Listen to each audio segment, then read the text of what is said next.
welcome back to The Essentials.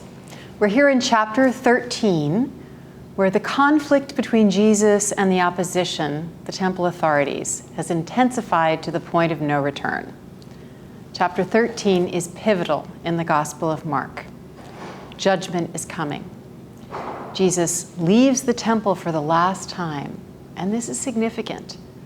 The divine presence, which he is incarnate, is forsaking the place, abandoning it ultimately to destruction that will be brought about by the Romans in 70 AD. Jesus' words about the destruction of the temple are highly charged. Imagine if someone commented today that the Lincoln Memorial was just going to crumble, or that the Washington Monument would topple. The temple was a pillar of Jewish nationalism, as well as a location of devotion. But Mark begins chapter 13 with some comic relief, this interchange that shows how obtuse the disciples remain.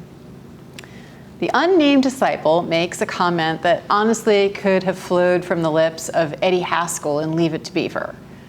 This person looks at the temple, the institution that Jesus has pointed out that is completely spiritually bankrupt, and he says, "Look, teacher, what wonderful stones, what wonderful buildings." The passage which continues is Jesus' response. And scholars have categorized this writing as apocalyptic. It's one of the literary genres that we see in the Bible. The book of Daniel features apocalyptic writing, as does Revelation. Some of the features are heavenly travels, angelic revelations, elaborate use of symbols featuring numbers or animals, and a past, present, future scope that is revealed and systematized. But of course, this passage doesn't really feature all of those elements. So we have to say it's not just apocalyptic. It has other features. And that is significant in how we will interpret it. This becomes important when we read verse 13. Actually, chapter 13, verse 30. "Truly I say to you, this generation will not pass away until all these things take place."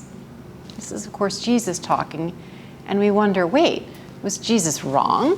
Because if we understand all the bits about the sun being darkened and the stars falling, well, either Jesus' understanding of generation is different, which is possible, or the prediction is wrong.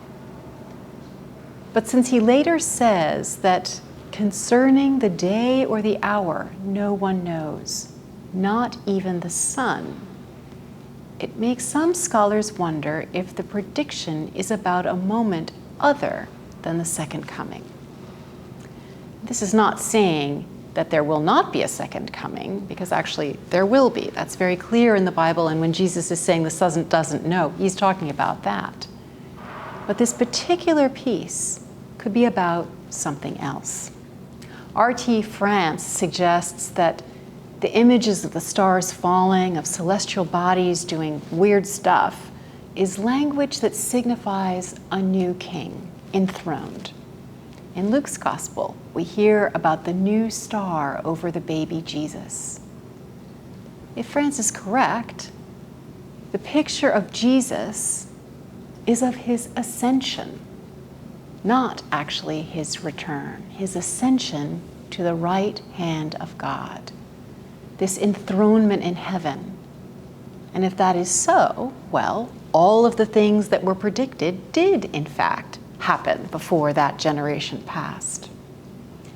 I know you're going to have an interesting discussion about this, but however you decide to understand this passage and the particular places in history to which it's referring, it's clear that Jesus is preparing his disciples for a rough road ahead. It's a pastoral warning to them to be ready for hard times. And in that way, It is a rich text for us to read as we face great historical and political disruptions. God is still in control, and He will set all things to rights. Our job is to stay awake.